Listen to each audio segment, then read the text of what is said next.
নমস্কার, আমি তুলি। আপনারা শুনছেন তুলির সাহিত্য সম্ভার। তুলির সাহিত্য সম্ভারের পক্ষ থেকে আজকে আপনাদের জন্য নিয়ে এসেছি শ্রদ্ধেয় প্রভাত কুমার মুখোপাধ্যায়ের জ্যোতিষী মহাশয় গল্পটি। প্রত্যেক শ্রোতা বন্ধুর কাছে আমার একান্ত অনুরোধ, মজার এবং শিক্ষণীয় এই গল্পটি পুরোটা শুনে অবশ্যই জানাবেন আমার উপস্থাপনা আপনাদের কেমন লাগলো। চলুন তাহলে শুরু করে দিই আজকের গল্প জ্যোতিষী মহাশয়। কলিকাতা দর্জিপাড়ার কোনো ক্ষুদ্র দ্বিতল বাটির একটি কক্ষে সন্ধ্যার প্রাক্কালে মণ্ডিত গুম্ফ শ্বশ্রু প্রৌঢ় বয়স্ক কৃষ্ণকায় শ্রীযুক্ত কমলাকান্ত জ্যোতির্বিদ্যা মহার্ণব মহাশয় বসিয়া ধূমপান করিতেছিলেন। গৃহিণী ও কন্যারা নিম্নতলে গৃহকার্যে ব্যস্ত। ছেলেরা ফুটবলের ম্যাচ দেখিতে গিয়াছে। জ্যোতিষী মহাশয় একাকী বসিয়া ধূমপান করিতেছেন আর আকাশ পাতাল চিন্তা করিতেছেন। আজ প্রায় 20 বৎসর কাল এই কলিকাতা শহরে তিনি জ্যোতিষ প্র্যাকটিস করিতেছেন, কিন্তু এমন দুর্বৎসর কখনো হয় নাই। খবরের কাগজে তাহার বিজ্ঞাপন ছাপা হইতেছে। সে সকল বিজ্ঞাপনের বিলের তাগাদায় তিনি অস্থির। কিন্তু কি আশ্চর্য, একটি কোষ্ঠী প্রস্তুতের অর্ডারও আসিতেছে না। গরদ পড়িয়া কপালে রক্তচন্দনের ফোঁটা কাটিয়া তিনি তাহার দ্বারলগ্ন সাইনবোর্ডের ঘোষণা অনুসারে প্রতিদিন প্রাতে 7টা হইতে বেলা 10টা পর্যন্ত বৈঠকখানায় বসিয়া হত্যে দিতেছেন, কিন্তু একটি লোকও হাত গনাইতে আসিতেছে না। বাড়ির ভাড়া, বৃত্তের বেতন, বিজ্ঞাপনের বিলের অনেক টাকা বাকি পড়িয়া গিয়াছে। প্রতিদিনকার বাজার খরচ চালানোই কঠিন। এখন কি উপায় করিলে কিছু টাকা আসে, এই চিন্তাতে তিনি মুহ্যমান ছিলেন। এমন সময় নিম্ন হইতে শব্দ উত্থিত হইল, জ্যোতিষী মহাশয় বাড়ি আছেন? শ্রবণ মাত্র হুঁকাটি দেওয়ালের কোণে ঠেস দিয়া রাখিয়া জ্যোতিষী মহাশয় উঠিয়া দাঁড়াইলেন। সন্তর্পণে রাস্তার ধারের বারান্দায় গিয়া চিক ফাঁক করিয়া লোকটাকে দেখিলেন। বুঝিলেন বাড়িওয়ালার লোক নহে, বিজ্ঞাপনের বিল আদায়কারী দারবানও নহে। মক্কেল হইলেও হইতে পারে। তখন নির্ভয় হাঁকিলেন, কে? নিম্ন হইতে স্বর উত্থিত হইল, জ্যোতিষী মহাশয় বাড়ি আছেন কি? তার কাছে একটু দরকারে এসেছি। আচ্ছা দাঁড়ান, বলিয়া জ্যোতিষী মহাশয় চট করিয়া তাহার মিলের ধুতি ছাড়িয়া গরদ পড়িলেন। চটি জুতা ছাড়িয়া খড়ম পায়ে দিলেন। আশান্বিত হৃদয়ে খট খট করিতে করিতে সিঁড়ি দিয়া নামিয়া গিয়া সদর দরজা খুলিয়া তিনি প্রশ্নপূর্ণ দৃষ্টিতে আগন্তুকের পানে চাহিলেন। লোকটির বয়স আন্দাজ 45 হবে। পরিধানের ধুতির ওপর আধময়লা চাপকান, তাহার উপর পাকানো চাদর বিন্যস্ত, অফিসের বেশ। তিনি বলিলেন, একটু দরকারে এসেছিলাম। আসুন, বলিয়া জ্যোতিষী মহাশয় তাহাকে বৈঠকখানায় আনিলেন। অয়েলক্লথ মোড়া একটি টেবিলের 3 দিকে 3খানি চেয়ার এবং একদিকে একটি বেঞ্চি। জ্যোতিষী মহাশয় একখানি চেয়ারে বসিয়া অপর একখানিতে আগন্তুককে বসাইলেন। আগন্তুক আসন গ্রহণ করিয়া যেন বড় ক্লান্তস্বরে বলিলেন, জ্যোতিষী মহাশয় শরীর কুশল তো? জ্যোতিষী তীক্ষ্ণ দৃষ্টিতে আগন্তুকের পানে চাহিলেন। যাহারা গনাইতে আসে তাহারা কেহ তো কই এরূপভাবে কথাবার্তা আরম্ভ করে না। যাহা হোক, তিনি শিরশ্চালনা ও একটি অস্ফুট ধ্বনির দ্বারা নিজ কুশল জ্ঞাপন করিলেন। লোকটি অর্ধ মিনিট কাল নীরব থাকিয়া দ্বিতীয় প্রশ্ন করিলেন, তারপর কাজকর্ম চলছে কেমন? এই প্রশ্নে জ্যোতিষী মহাশয়ের মনে একটু রাগ হইল। কেন রে বাপু, তোর সে খোঁজে দরকার কি? গনাইতে আসিয়া থাকিস তাই বল, টাকা বাহির কর। কিন্তু এই বিরক্তি ভাব মনেই গোপন করিয়া তিনি উত্তর করিলেন, ওই চলছে, মন্দ নয়। আপনার নামটি কি? আগন্তুক বলিলেন, আমার নামটা আচ্ছা সেটা না হয় পরে জানাবো, এখন যে কাজের জন্য এসেছি সেইটে প্রথমে নিবেদন করি, বলিয়া চুপ করিলেন। নিজ নাম বলিতে লোকটির এই অনিচ্ছা দেখিয়া জ্যোতিষী যেন একটু সন্দেহযুক্ত হইলেন। মুখে বলিলেন, সেই ভালো। বাবুটি তখন ধীরে ধীরে বলিতে লাগিলেন, আপনি বললেন আপনার কাজকর্ম মন্দ চলছে না, তাহলেই বোঝা যাচ্ছে যতটা ভালো চলা উচিত তা চলছে না। কেমন কিনা লোকটা যে গণাইতে আসে নাই ইহা জ্যোতিষী মহাশয় এবার নিঃসংশয়ে বুঝিতে পারিলেন। বুঝিয়া বড় রাগ হইল। তিনি আর ধৈর্য রক্ষা করিতে পারিলেন না, বলিয়া ফেলিলেন, আহ, ওসব ভূমিকা যেতে দিন না মশাই, কি জন্যে আপনি এসেছেন সেইটে খোলসা করে বলুন। সন্ধে হয়ে এলো, আমার পুজো আহ্নিকের সময় বয়ে যাচ্ছে। বাবুটি এই মৃদু ভর্ৎসনাটুকু মোটেই গায়ে মাখিলেন না। পূর্ববৎ ধীর শান্তস্বরে বলিতে লাগিলেন, দেখুন, যে ব্যবসায়ী বলুন, আজকাল যেরকম দিন সময় পড়েছে, বিনা বিজ্ঞাপনে। জ্যোতিষী মহাশয় বাধা দিয়া বলিলেন, আপনি কি কোনো খবরের কাগজের বিজ্ঞাপনের ক্যানভাসার? তাহলে বৃথা আপনার সময় নষ্ট করবেন না। আমি দুখানা কাগজে বিজ্ঞাপন দিয়ে থাকি, আর নতুন কোনো কাগজে, বলিয়া তিনি দাঁড়াইয়া উঠিলেন। লোকটি শান্তভাবে বলিলেন, আহা, চটছেন কেন? আমি বিজ্ঞাপন ক্যানভাসার নই, বসুন বসুন। জ্যোতিষী মহাশয় বসিয়া বলিলেন, তবে আপনি কি ডিটেকটিভ? আজ্ঞে না, তাও নই। আমার 14 পুরুষে কখনো পুলিশের ছায়াও মারায়নি। আমি বলছিলাম কি, আপনার নামে আমি খবরের কাগজে একটা বিজ্ঞাপন দিতে চাই। আপনার 1 পয়সাও লাগবে না, খরচ আমার। এতক্ষণে জ্যোতিষী মহাশয়ের সন্দেহ হইল, লোকটা বোধহয় পাগল। যাহা হোক, বিনামূল্যে বিজ্ঞাপনের কথা শুনিয়া তাহার একটু কৌতূহল হইল। আবার তিনি বসিয়া আগন্তুকের পানে চাহিয়া রহিলেন। বাবুটি বলিলেন, আপনি বোধহয় ভাবছেন কোথাকার কে তার ঠিক নেই, নিজের খরচে বিজ্ঞাপন দিয়ে আমার উপকার করতে এসেছে। বিজ্ঞাপনটির দ্বারায় পরোক্ষভাবে আপনার কিছু উপকার হবে ঠিকই, কিন্তু আসলে এটা আমারই একটা অভিপ্রায় সিদ্ধির জন্য। অত কথায় কাজ কি, বিজ্ঞাপনটি পড়েই না হয়, বলিয়া ভদ্রলোক পকেট হইতে একখানা হস্তলিপি কাগজ বাহির করিয়া জ্যোতিষী মহাশয়ের সম্মুখে স্থাপন করিলেন। জ্যোতিষী মহাশয় টেবিলের দেরাজ টানিয়া তাহার চশমাটি বাহির করিয়া চোখে দিলেন। তাহার পর বিজ্ঞাপনটি পাঠ করিলেন। আমি বহু কালাবধি প্রাচ্য ও পাশ্চাত্য ফলিত জ্যোতিষ এবং সামুদ্রিক শাস্ত্রের সম্যক আলোচনায় ব্যাপৃত থাকিয়া উভয় প্রণালীর সমন্বয় সাধনে যত্নবান আছি। আমার রিসার্চের অর্থাৎ গবেষণার সুবিধার জন্য জাতি ও বয়স নির্বিশেষে কয়েকজন পোস্টিউমস চাইল্ড, মানে ভূমিষ্ঠ হইবার পূর্বেই যাহাদের পিতৃবিয়োগ ঘটিয়াছে, তাহাদের শরীর, স্থান ও হস্তরেখা পরীক্ষার নিমিত্ত আবশ্যক। আজন্ম পিতৃহীন যে সকল যুবকের চক্ষে এই বিজ্ঞাপনটি পড়িবে, আমার সানুনয় অনুরোধ, দেশীয় তত্ত্ববিদ্যার উন্নতি কল্পে তাহারা যেন অবিলম্বে পত্র দ্বারা নিজ নিজ জন্ম তারিখ সমন্বিত পারিবারিক ইতিহাসটুকু সংক্ষেপে আমায় লিখিয়া পাঠান। আমি অবসরক্রমে একে একে তাহাদের আলয় উপস্থিত হইয়া স্বকার্য সাধন করিব। ইতি শ্রী কমলাকান্ত জ্যোতির্বিদ্যা মহার্ণব, 8 নম্বর বেনি দত্তের লেন, দর্জিপাড়া, কলিকাতা। বিজ্ঞাপনটি পড়িয়া জ্যোতিষী মহাশয় সন্দিগ্ধভাবে আগন্তুকের পানে চাহিয়া রহিলেন। শেষে বলিলেন, ব্যাপারখানা কি বলুন দেখি, আপনার উদ্দেশ্যটা কি? বাবুটি বলিলেন, উদ্দেশ্যটা বুঝতে পারলেন না? কোনো কারণে একটি লোকের আমি সন্ধান করছি। সে লোকটি আজন্ম পিতৃহীন, কিন্তু কোথায় যে সে আছে তাও জানি নে, তার নাম কি তাও জানি নে। তবে পারিবারিক ইতিহাসটুকু পেলেই আমি বুঝতে পারবো ঠিক সেই লোক কিনা। জ্যোতিষী বললেন, কেন, তাকে খুঁজছেন কেন? সে কথাটি এখন প্রকাশ করা ঠিক হবে না। যদি সে লোককে পাওয়া যায় তাহলে আপনি যখন সব জানতে পারবেন। এখন আপনি অনুগ্রহ করে অনুমতি দিলে এই বিজ্ঞাপনটি আমি কয়েকখানি কাগজে ছাপতে দিই। আপনার এতে কিছুই লোকসান নেই, বরং দেশ বিদেশের নামটা আরও জাহির হয়ে যাবে। বিশেষ করে যারা কোনো রকম রিসার্চে প্রবৃত্ত, আজকাল লোকে তাদের খুব সম্মানের চোখে দেখে। এতে পরোক্ষভাবে আপনার কাজকর্মের সুবিধাই হবে। বলুন, আপনার অনুমতি আছে তো? জ্যোতিষী বলিলেন, আচ্ছা, তা না হয় হলো। সে লোকটিকে যখন আপনার দরকার তখন তার পারিবারিক ইতিহাসটুকু নিয়ে নিজের নামেই বিজ্ঞাপন ছাপাচ্ছেন না কেন? বাবুটি বলিলেন, কেন জানেন?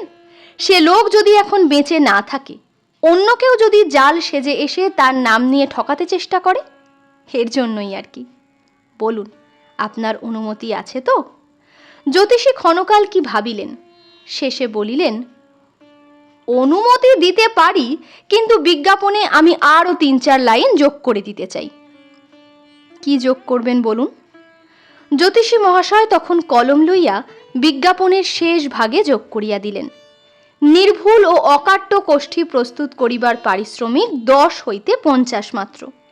প্রতিদিন প্রাতে 7টা হইতে 10ম ঘটিকা পর্যন্ত সমাগত নরনারীগণের হস্তরেখা বিচারে ফলাফল বর্ণনা করিয়া থাকি। পারিশ্রমিক 2 মাত্র। বাবুটি দেখিলেন ইহা যোগ করিতে হইলে 3-4 লাইনের মূল্য বাড়িয়া যায়। তথাপি তিনি স্বীকৃত হইলেন। বলিলেন, আচ্ছা তা বেশ, এই বিজ্ঞাপনের উত্তরে চিঠিপত্র যা আসবে তা সব রেখে দেবেন, আমি মাঝে মাঝে এসে সেগুলি দেখে যাব। বলিয়া তিনি উঠলেন। জ্যোতিষী মহাশয় বলিলেন, আপনার নাম ঠিকানা রেখে যান, সেগুলো চাকরকে দিয়ে আপনাকে আমিই পাঠিয়ে দেবক্ষণ। আবার কষ্ট করে রোজ রোজ আপনি আসবেন কেন? বাবুটি বলিলেন, না না, কষ্টের কিছু নেই, চাকর দিয়ে পাঠাতে হবে না, আমি নিজেই মাঝে মাঝে এখানে এসে দেখে যাব। আজ হলো গিয়ে বুধবার, তো বিজ্ঞাপন বেরোতে তার জবাব আসতে অন্তত 3-4 দিন লাগবে।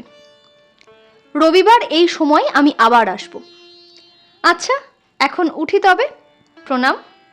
বলিয়া বাবুটি প্রস্থান করিলেন। জ্যোতিষী মহাশয় ভাবিতে লাগিলেন, কে লোকটা, নাম ধাম কিছুই বললে না, যাবার সময় প্রণাম করে বলে গেলে। তাহলে ব্রাহ্মণ তো নয়, কোনো মন্দ উদ্দেশ্য আছে কি না তাই বা কে জানে। সন্ধ্যা হইলে দেখিয়া সদর বন্ধ করিয়া জ্যোতিষী মহাশয় খট খট করিতে করিতে উপরে উঠিয়া গেলেন। রবিবার দিন যথা সময় বাবুটি আসিয়া দর্শন দিলেন। এখনো পর্যন্ত কোনো চিঠি আসে নাই জানিয়া ক্ষুণ্ণ মনে তিনি প্রস্থান করিতেছিলেন। জ্যোতিষী আগ্রহ করিয়া তাহাকে বসাইয়া কথাবার্তা আরম্ভ করিলেন। কথার কৌশলে তাহার পরিচয় এবং বিজ্ঞাপন দিয়া লোকটি খোঁজার উদ্দেশ্য জানিতে চেষ্টা করিলেন, কিন্তু তাহাতে কোনো ফলই হইল না। বাবুটি জ্যোতিষী মহাশয়ের মনের ভাব বুঝিয়া হাত দুটি জোর করিয়া কহিলেন, আমার পরিচয় দিলাম না বলে, সব কথা খুলে বললাম না বলে আপনি আমার অপরাধ নেবেন না। কোনো বিশেষ প্রতিবন্ধকতা আছে বলেই এসব কথা এখন প্রকাশ করতে পারছি না। যদি সে লোককে আমি খুঁজে পাই, তাহলে আমার যথাসাধ্য প্রণামী আপনাকে দিয়ে আপনাকে খুশি করিবার চেষ্টা করিব। না, তার জন্যে আর কি, ওটা একটা কথার কথা জিজ্ঞাসা করছিলাম বই তো নয়, সে যাক। বলিয়া জ্যোতিষী মহাশয় অন্য প্রসঙ্গ উত্থাপন করিলেন। জিনিসপত্রে মহার্ঘতা, রাজপথে গুন্ডার উপদ্রব, স্বদেশ হিতৈষীগণের ভণ্ডামি প্রভৃতি বিবিধ বিষয়ে দুইজনের আলোচনা চলিতে লাগিল। কিয়ৎক্ষণ পরে জানলার বাহিরে পেনছুট, চুলে টেরি কাটা, চক্ষু বসা, খালি গা এক যুবক দেখা দিল। জ্যোতিষী মহাশয় ইশারায় তাহাকে কি জানাইতেই সে তখনই সে স্থান পরিত্যাগ করিল। আগন্তুক সেদিকে পশ্চাৎ ফিরিয়া বসিয়াছিলেন। তিনি যুবককে দেখিতে পান নাই বা তাহার প্রতি জ্যোতিষী মহাশয়ের ইঙ্গিত লক্ষ্য করেন নাই।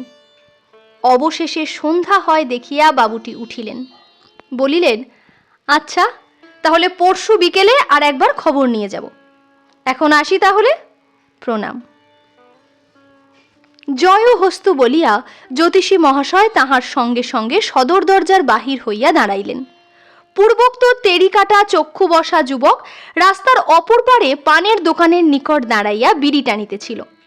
জ্যোতিষী মহাশয়ের সহিত চোখাচোখি হইতেই সে একটু হাসিল। বাবুটি অল্প দূর অগ্রসর হইলে জ্যোতিষী মহাশয় একটা ইঙ্গিত করিলেন। সেই যুবক তৎক্ষণাৎ বাবুটির পিছু লইল। জ্যোতিষী মহাশয় দরজা বন্ধ করিয়া উপরে গেলেন। প্রায় 1 ঘণ্টা পরে সেই যুবক ফিরিয়া আসিয়া জ্যোতিষী মহাশয়ের সদর দরজায় কড়া নাড়িল। জ্যোতিষী মহাশয় লণ্ঠন হস্তে নামিয়া দরজা খুলিয়া দিয়া যুবককে ভিতরে ডাকিলেন। সে ভিতরে আসিলে দরজাটি ভেজাইয়া দিয়া নিম্ন স্বরে জিজ্ঞাসা করিলেন, কি রে ক্যাবলা, কিছু সন্ধান পেলি? যুবকের নাম কেবলরাম। সে দন্তবিস্তার করিয়া হাসিয়া বলিলে, আগে সব সন্ধানই নিয়ে এলাম, আপনার শ্রীচরণের আশীর্বাদে এই কেবলরামের অসাধ্যে কি কিছু আছে? তা কি সন্ধান পেলি বল দেখি। কেবলরাম মাথাটি একধারে নত করিয়া বলিল, আগে টাকা দুটো। জ্যোতিষী একটু বিরক্তির সহিত বলিলেন, আগে টাকা নিয়ে তবে কথা বলবি? পাড়ার ছেলে, তোর আমাকে এত অবিশ্বাস? কেবল বলিল, অবিশ্বাসের কথা কে বলেছে? তবে আজ টাকা দুটোর বিশেষ প্রয়োজন। ঠাকুর মশাই, আগে রাত 9টা অবধি খোলা থাকতো, আজকাল আবার শালারা 8টা বাজলেই দোকান বন্ধ করে দেয়। তখন পানওয়ালার দোকান থেকে ডবল দাম দিয়ে জল মিশানো কিনতে হয়। 7টা বেজে গিয়েছে কিনা তাই বলছি। কেবলরামের এই স্পষ্ট ও নির্ভীক উক্তি শ্রবণ করিয়া একটু হাসিয়া তাহাকে অপেক্ষা করিতে বলিয়া জ্যোতিষী মহাশয় উপরে চলিয়া গেলেন। ফিরিয়া আসিয়া কেবলরামের হস্তে 2টি টাকা দিয়া বলিলেন, এই ঘরটার মধ্যে আয়, বলিয়া তাহাকে বৈঠকখানায় ডাকিলেন।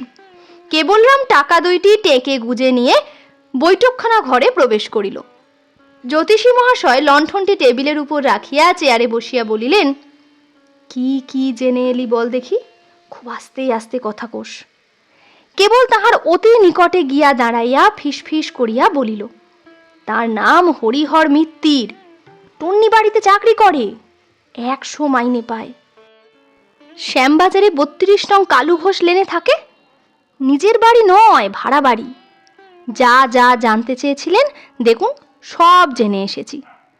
জ্যোতিষী বললেন, ঠিক খবর পেয়েছিস তো? ভুলটুল হয়নি? কেবল বলিল, আগে না, ভুল হবার জো কি? সেই পাড়ার 3-4 জন লোককে জিজ্ঞাসা করে জেনে এসেছি। হঠাৎ কক্ষস্থিত ঘড়ির দিকে নজর পড়ায় বলিল, 7:30 যে, এখন আসি তবে ঠাকুর মশাই, পেন নাম। বলিয়া দ্বারের দিকে অগ্রসর হইয়া আবার ফিরিয়া নিকটে আসিয়া চুপি চুপি বলিল, একটা কথা জিজ্ঞাসা করি, তাহাকে পেহার টেহার দিতে হবে কি? তা যদি দরকার হয় তো বলবেন, কিন্তু সে 10 টাকার কমে হবে না, আরো 2-1 জনকে সঙ্গে নিতে হবে কি না? জ্যোতিষী বলিলেন, না রে, সেসব এখন কিছু দরকার নেই। আচ্ছা, যদি দরকার হয় তো পরে জানাবেন, আমরা আপনার হুকুমের চাকর। চললুম তবে, পেনাম। বলিয়া কেবলরাম দ্রুত পদে প্রস্থান করিল।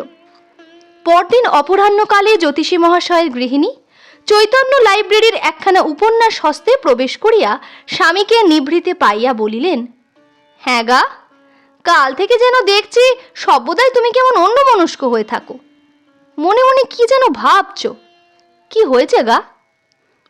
জ্যোতিষী মহাশয় প্রথমে তাহার চিন্তার বিষয়ে স্ত্রীকে বলিতে ইতস্তত করিয়াছিলেন, কিন্তু পীড়াপিড়িতে বাধ্য হইয়া অবশেষে ব্যাপারটা জানাতে হইল। শুনিয়া গৃহিণী কিছুক্ষণ মৌন রহিলেন। শেষে উপন্যাসখানি কুলুঙ্গিতে তুলিয়া রাখিয়া তিনি স্বামীর নিকটে আসিয়া বসিয়া বলিলেন, দেখো, আমার কিন্তু একটা কথা মনে হচ্ছে। কি বলো দেখি?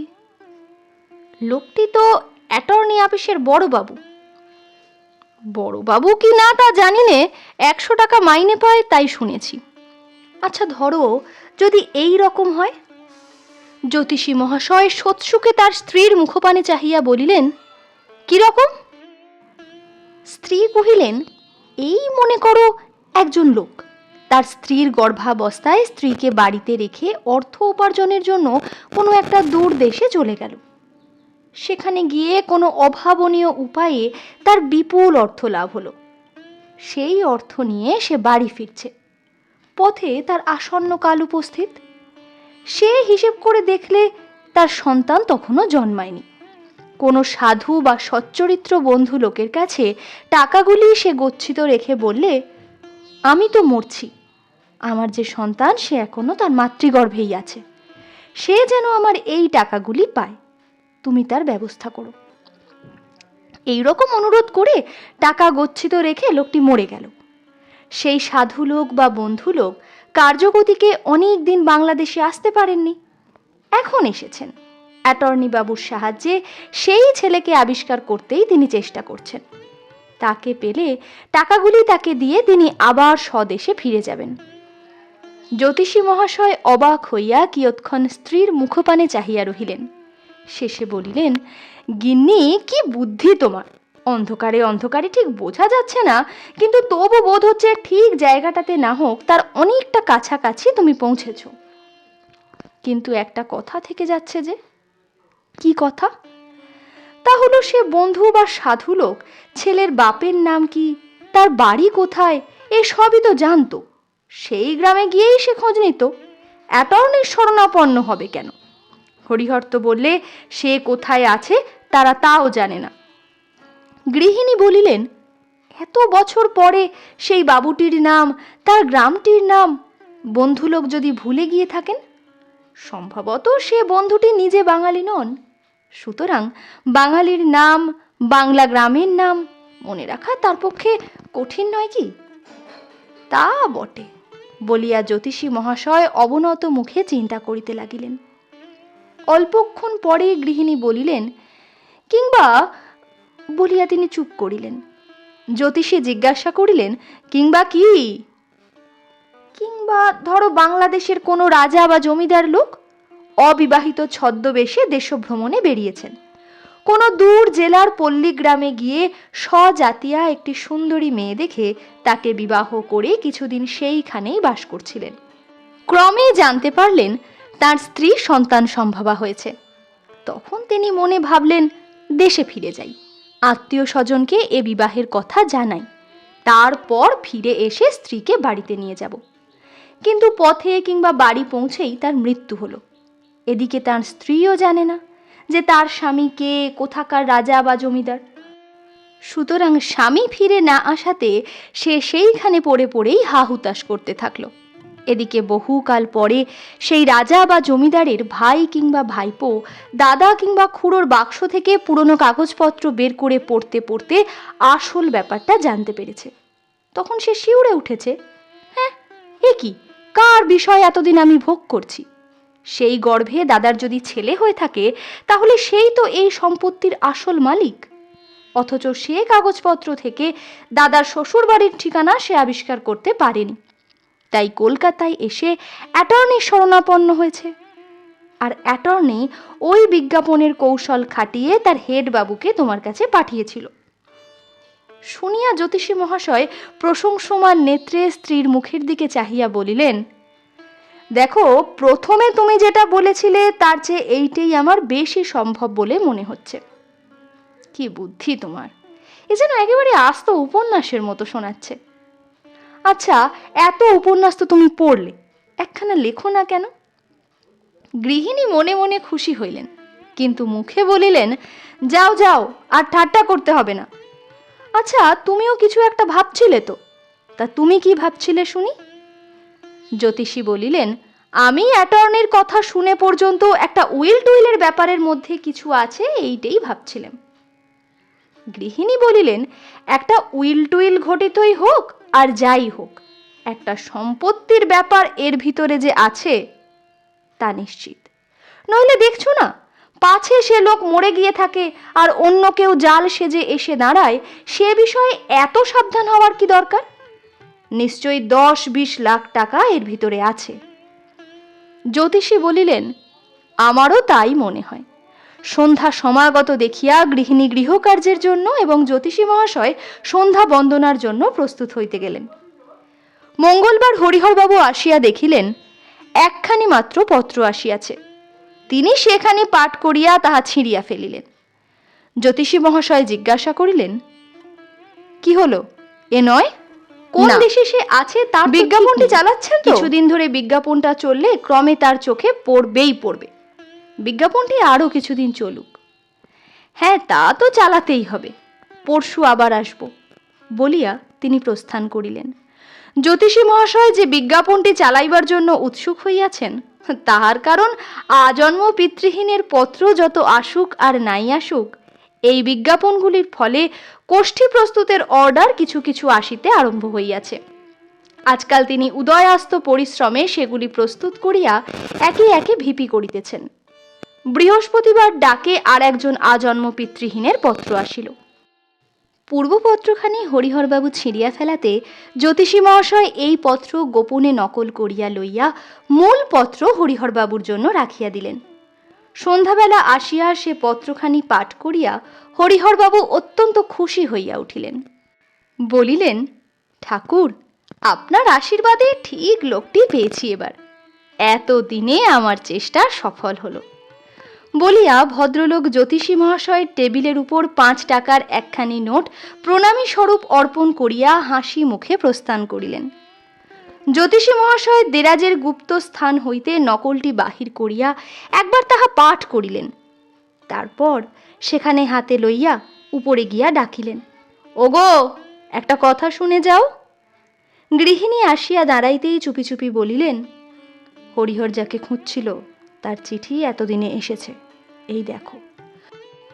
বলিয়া নকলখানি তাহার স্ত্রীর হস্তে দিলেন। পত্রখানি এই, বেঙ্গলি মেস, মোরাদপুর, বাঁকিপুর। মহাশয়, বিশ্বদূত সংবাদপত্রে আপনার প্রদত্ত বিজ্ঞাপনটি পাঠ করিলাম। তদুত্তরে লিখিতেছি, আমি আজন্ম পিতৃহীন। আমার পিতা স্বর্গীয় বরদাচরণ ঘোষ মহাশয় সিমলা শৈলে বড় লাট সাহেবের দপ্তরে চাকরি করিতেন। আমার মাতা ঠাকুরানী নদিয়া জেলায় মুকুন্দপুর গ্রামে আমার মাতুলালয়ে ছিলেন। আমি ভূমিষ্ঠ হইবার 2 মাস পূর্বে সিমলা শৈলে জ্বর ও নিউমোনিয়া রোগে আমার পিতৃদেবের দেহান্ত হয়। আমার জন্ম তারিখ জানি না, সন 1300 সাল বৈশাখ মাস, এইটুকুই জানি। 10 বৎসর বয়ক্রম কালে আমি মাতৃহীন হইলাম। পরে আমার মাতুল মহাশয় ও মাতুলানী ঠাকুরানীও স্বর্গারোহণ করেন। 15 বৎসর বয়সে আমি প্রাতঃস্মরণীয়া মহাবাণী স্বর্ণময়ীর আশ্রয় লাভ করিয়া বহরমপুর কলেজে পড়িয়া তথা হইতে বিএ পাশ করিয়া এখন বাঁকিপুরে 50 টাকা বেতনে শিক্ষকতা করিতেছি এবং সঙ্গে সঙ্গে আইন পড়িতেছি। আমার আত্মবিবরণ সংক্ষেপে আপনাকে জানাইলাম, ইতি। বিনীত শ্রী সুধীর কুমার ঘোষ। পত্রখানি গৃহিণী নিবিষ্ট চিত্তে পাঠ করিয়া স্বামীকে বলিলেন, ও দেখো একবার কাণ্ড, 50 টাকা মাইনের মাস্টারি করছে, কোথাও কিছু নেই, হঠাৎ একটা মস্ত বড় লোক হয়ে যাবে, একেই বলে অদৃষ্ট। জ্যোতিষী বলিলেন, কিন্তু আমরা যে দুটো অনুমান করেছিলাম, কই তার কোনোটার সঙ্গে তো মিলছে না। গৃহিণী বললেন, তা কি করে জানলে যে মিলছে না? অবশ্যই ঠিক ব্যাপারটা কি হয়েছে তা আমরা জানি নে। ধরো ওই সিমলা পাহাড়ে বেড়াতে গিয়ে তার বাপ যদি মস্ত একখানা হিরেই কুড়িয়ে পেয়ে থাকে, যার দাম 20 লাখ টাকা। সে হিরে হয়তো কারুর কাছে গচ্ছিত আছে, সে এখন উত্তরাধিকারীকে খুঁজছে। কিংবা মরার আগে ওর বাপ হয়তো কোনো রাজা মহারাজার বিশেষ কোনো উপকার করেছিল, সেই রাজা সেই উপকারের পুরস্কার স্বরূপ কোনো জায়গির টাইগির দেবার জন্য ছেলেকে এখন খুঁজছে। ঠিক কি তা তো আমরা জানি নে। জ্যোতিষী মহাশয় একটু চিন্তা করিয়া বলিলেন, একটা বিশেষ রকম প্রাপ্তিযোগ তার আছে বলে আমারও বিশ্বাস হচ্ছে। তাহলে এখন কি করা যায় বলো দেখি? যা পরামর্শ ছিল তাই করো। আজই রওনা হয়ে তুমি বাঁকিপুরে যাও, তার সঙ্গে দেখা করে যে রকম বলেছিলে সেই রকম একখানা দলিল তার কাছ থেকে লিখিয়ে কালই রেজিস্ট্রারি করে নাও। তারপর যা আছে অদৃষ্টে। কিরকম দলিল লেখাবে তা একবার বলো দেখি। জ্যোতিষী বলিলেন, লেখাবো আপনার প্রদত্ত বিজ্ঞাপন মূলে এবং আপনার উপদেশে চালিত হইয়া আমি যাহা কিছু ধন সম্পত্তি লাভ করিতে পারিব, তাহার অর্ধাংশ আপনার পারিশ্রমিক ও পরামর্শের মূল্যস্বরূপ বিনা ওজরে আপনাকে দিতে আমি বাধ্য রহিলাম। উকিল সব ঠিক করে লিখে দেবেক্ষণ। স্বামী স্ত্রীতে আরও কিছুক্ষণ গোপন পরামর্শ চলিল। রাত্রি 9:30টার পাঞ্জাব মেলে দুর্গা নাম স্মরণ করিয়া জ্যোতিষী মহাশয় বাঁকিপুরে যাত্রা করিলেন।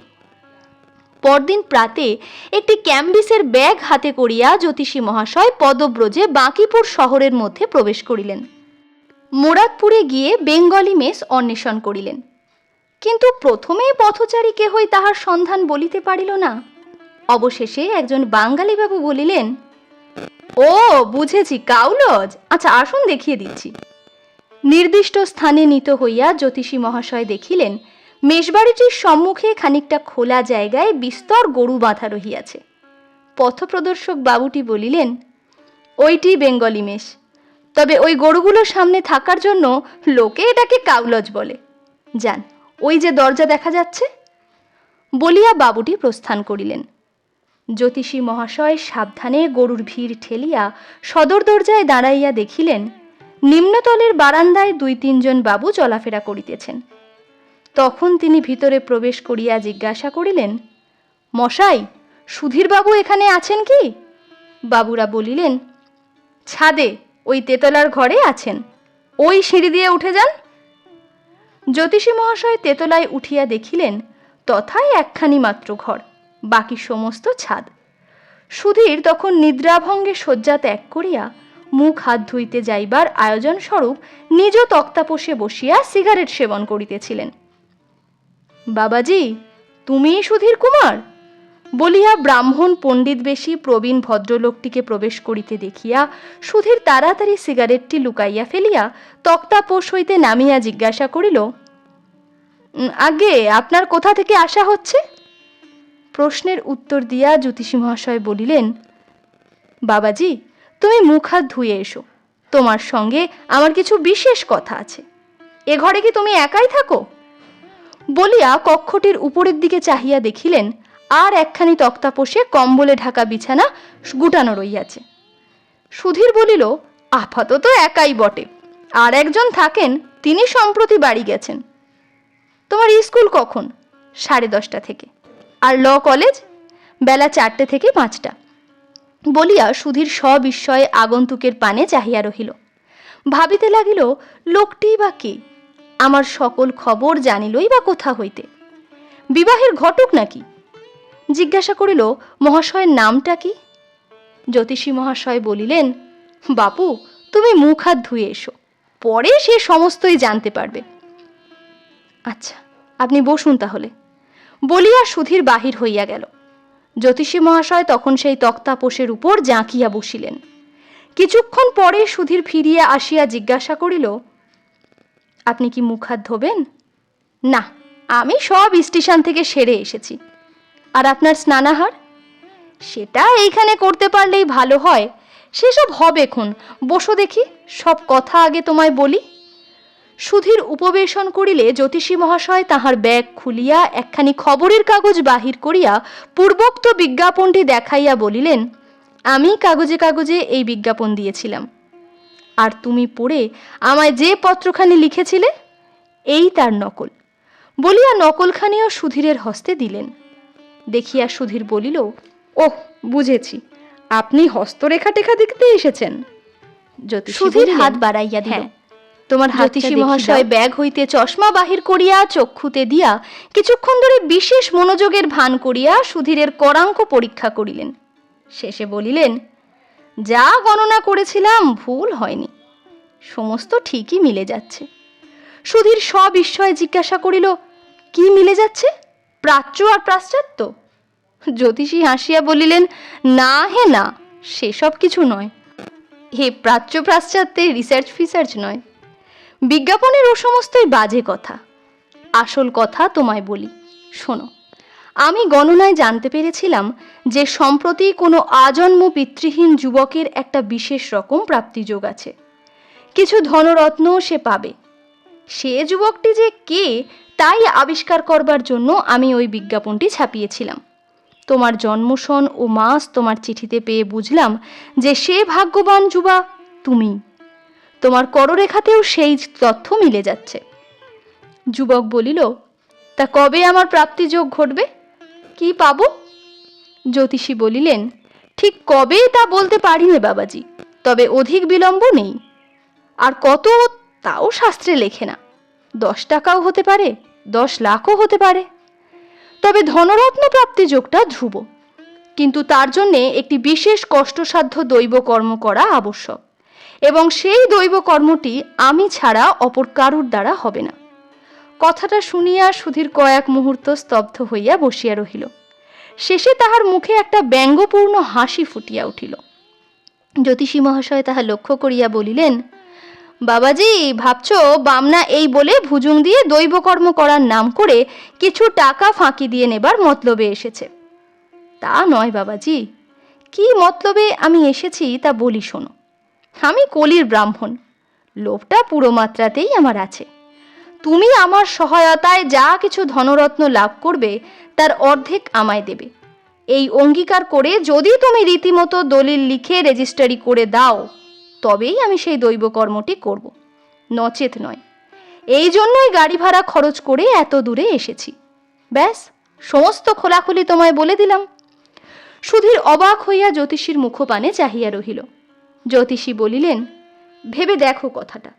এই যে দলিলের কথা বললাম, এর সমস্ত খরচ, স্টাম্পের মূল্য, রেজিস্ট্রারি খরচা, উকিলের ফি সমস্ত আমি বহন করব। তোমার এক পয়সাও লাগবে না।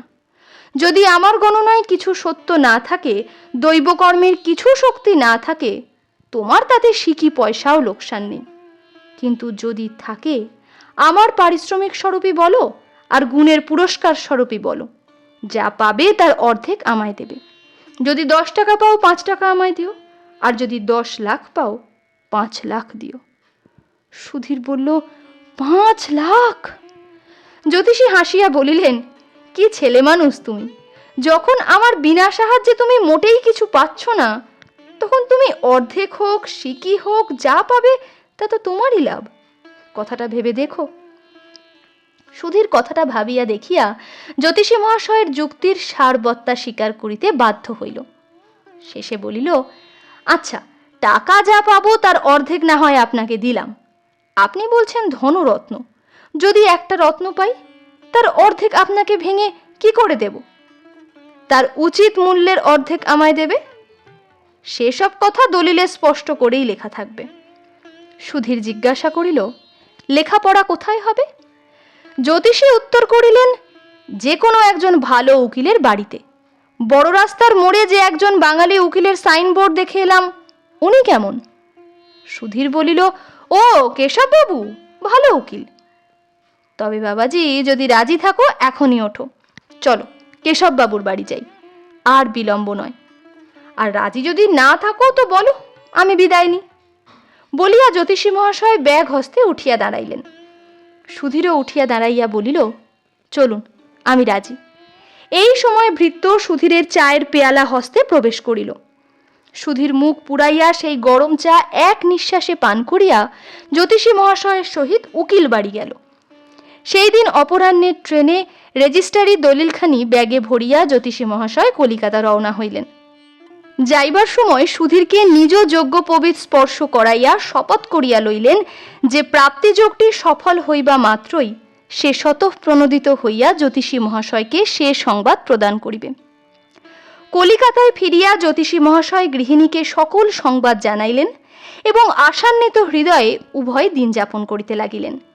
সপ্তাহ কাটিল, ক্রমে পক্ষকাল কাটিল, কিন্তু সুধীরের নিকট হইতে কোনো প্রকারের সংবাদ নাই। এদিকে অ্যাটর্নিরা তাহাকে লইয়া কি করিল না করিল তাহা জানিবারও কোনো উপায় নেই। তখন নিতান্ত উদ্বিগ্ন হইয়া জ্যোতিষী মহাশয় পুনরায় বাঁকিপুর যাত্রা করিলেন।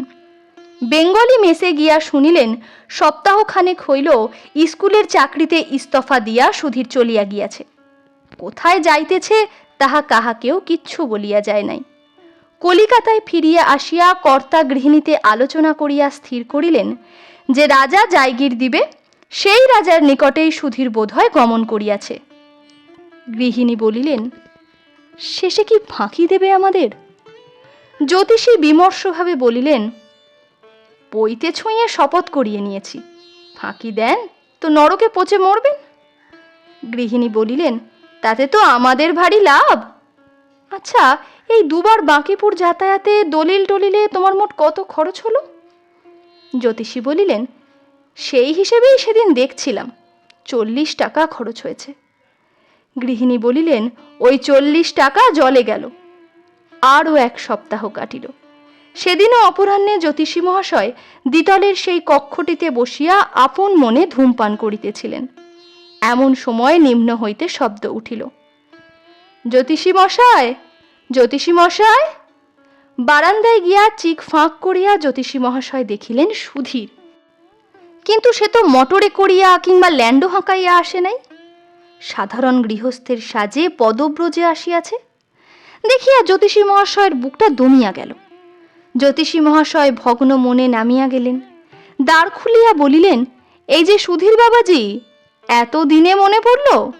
এসো এসো, ভেতরে এসো। বলিয়া তাহাকে বৈঠকখানায় আনিলেন। সুধীর তাহার পদধূলি লইয়া বলিল, আপনার কৃপায় ধনরত্ন আমি লাভ করেছি। আমার শর্ত অনুসারে তার অর্ধভাগ আপনাকে আমি দেব বলে ডাকতে এসেছি। যুবকের অঙ্গে লক্ষপতির পোশাক না থাকিলেও তাহার মুখে আনন্দের উচ্ছ্বাস দেখিয়া জ্যোতিষী মহাশয়ের একটু ভরসা হইল। ভাবিলেন লাখ লিখ না হোক, তবু বোধহয় বেশ ভালো রকমই কিছু প্রাপ্তিযোগ ঘটিয়াছে। নিজে বসিয়া সুধীরকে বসাইয়া জিজ্ঞাসা করিলেন, কি রকমটা হলো সব বলো দেখি বাবাজি। সুধীর হাসিতে হাসিতে বলিল, আগে আগে কিছু বলবো না, আমার সঙ্গে আসুন, একেবারে দেখাবো। আপনাকে নিতে এসেছি, চলুন। জ্যোতিষী জিজ্ঞাসা করিলেন, কত দূর? কাছেই, এই তো শ্যামবাজার। আচ্ছা বসো বাবা, আমি কাপড় বদলে আসি। বলিয়া জ্যোতিষী মহাশয় উপরে চলিয়া গেলেন।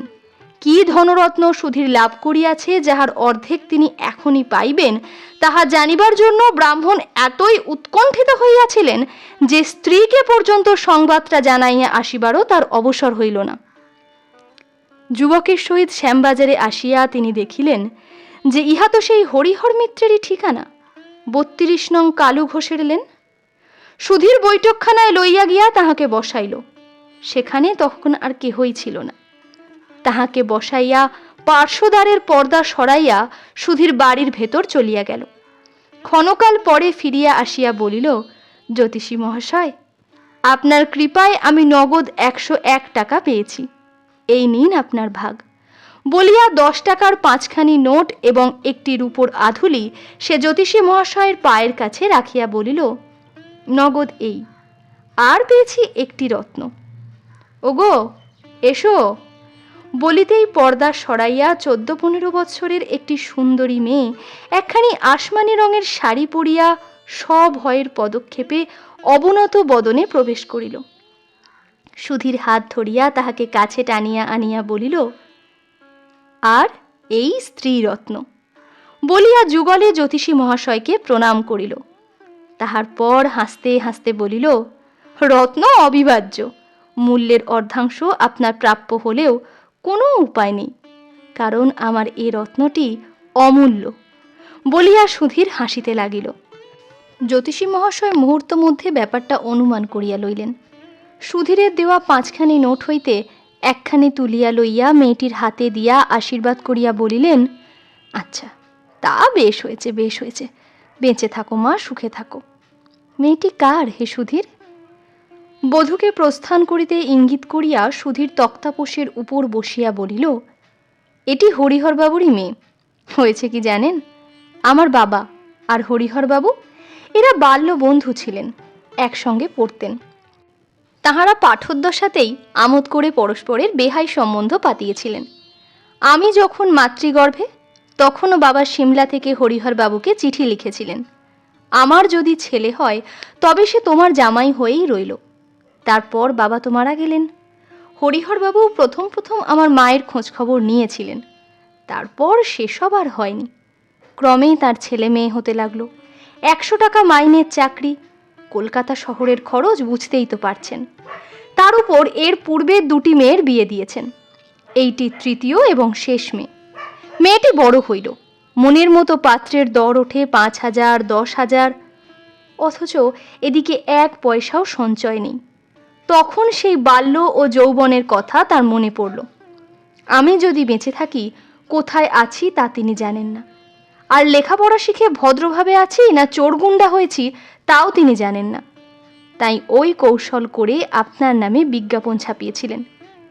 আপনি বাঁকিপুর থেকে চলে আসবার পর তার পরের রবিবার হরিহরবাবু আমার বাসায় গিয়ে উপস্থিত। সব কথা আমায় ভেঙে বললেন, বাবার চিঠিপত্র আমায় দেখালেন। পিতৃ আজ্ঞা আমি পালন করতে প্রস্তুত আছি জেনে তিনি বললেন, বাবাজি, তবে এখানকার চাকরি ছেড়ে দিয়ে চলো, সেখানে ল কলেজে ভর্তি হবে এবং আমি যে অ্যাটর্নি বাবুদের বাড়ি চাকরি করি সেখানে তোমায় আর্টিকেল করিয়ে দেব। আমি বাবুদের বলে রেখেছি, সেই আপিসে তুমি কাজকর্মও করবে আর পকেট খরচ স্বরূপ গোটা ৫০ টাকা বাবুরা তোমায় দেবেন, স্বীকার করেছেন। এই কথা শুনে আমি চাকরি ছেড়ে দিয়ে চলে এলাম। এই ১ সপ্তাহ হলো বিবাহ হয়েছে। শুনিয়া জ্যোতিষী মহাশয় মৌখিক সন্তোষ প্রকাশ করিতে লাগিলেন। সন্ধ্যা সমাগত দেখিয়া তিনি উঠিলেন। নোটগুলো ও আধুলিটা সেইখানেই পড়িয়া রহিল। বলিলেন, বাবাজি, টাকাগুলো তুলে রাখো। সুধীর বলিল, সে কি জ্যোতিষ মশাই, টাকা রেখে যাচ্ছেন কেন? আপনার ভাগের টাকা বলে রহস্য করেছি বই তো নয়। ওই টাকা দিয়ে আমরা দুজনে আপনাকে প্রণাম করেছি। নিন নিন বলিয়া সুধীর নোটগুলি জ্যোতিষী মহাশয়ের পকেটে ফেলিয়া দিল। আচ্ছা তবে তাই বলিয়া জ্যোতিষী মহাশয় ধীরে ধীরে প্রস্থান করিলেন। বাড়ি গিয়া স্ত্রীকে বলিলেন, গিন্নি, বাঁকিপুর যাতায়াতের দলিল খরচায় 40 টাকা জলে গিয়েছে বলেছিলে, তা যায়নি। সেই 40 টাকা জল থেকে উঠে ফিরে এসেছে, এই নাও বলিয়া টাকাগুলি স্ত্রীর হস্তে প্রদান করিয়া তামাক সাজিতে বসিলেন। ধূমপান করিতে করিতে তিনি স্ত্রীকে আদ্য পান্ত সমস্ত কথা জানাইতে লাগিলেন। নমস্কার, আজকের উপস্থাপনা এতটাই। প্রত্যেকে শুনে জানাবেন কেমন লাগলো।